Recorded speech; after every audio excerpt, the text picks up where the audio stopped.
동해안시군의 코로나19 확산세가 심각한 양상을 보이고 있습니다. 오늘은 코로나19 소식 자세히 전해드립니다. 첫 소식으로 9월 10일 이후 포항에서만 17명의 확진 환자가 발생했는데 이들의 감염 경로가 모두 밝혀졌습니다. 특히 9명이 잇따라 감염된 포항 세명기독병원발 연쇄 감염은 추적 조사 결과 서울 사랑제일교회와 관련된 것으로 드러났습니다. 이규설 기자입니다. 포항 지역 첫 코로나 사망자로 기록된 66번 확진자가 다녀가면서 시작된 세명 기독병원발 코로나 연쇄 감염.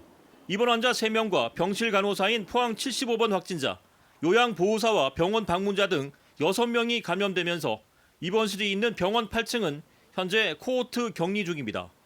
74번 확진자가 이송된 휴 요양병원에서 확진자 3명이 추가로 발생해 3명 기독병원 관련 확진자는 모두 9명이 됐습니다. 사망한 66번 확진자와 71번 확진자, 그리고 기독병원에서 요양병원으로 옮긴 뒤 확진 판정을 받은 74번 확진자는 모두 822호실 장기 입원 환자였습니다.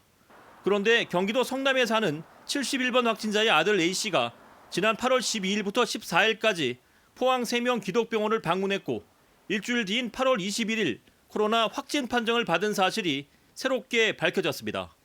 그동안 A씨는 병문안 사실을 숨겼지만 휴대전화 위치 추적을 통해 뒤늦게 병원 방문 사실이 확인됐습니다.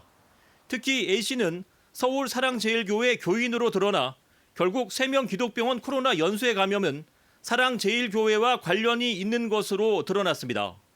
71번 세명 기독병원 입원자의 아들이, 성남에 사는 아들이 서울의 사랑의 제일교회에 계속 다녀서 거기서 감염된 것으로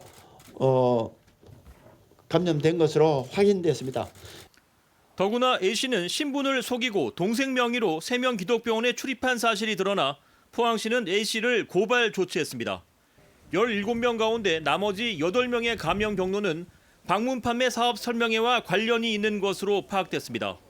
62번부터 65번 확진자는 칠곡 산양삼 사업 설명회를 방문했고 나머지 4명은 부산 연제구 사업 설명회에 참석했거나 이들과 밀접 접촉한 시민입니다. 이번 주 다음 주까지는 확진자가 계속 나올 겁니다.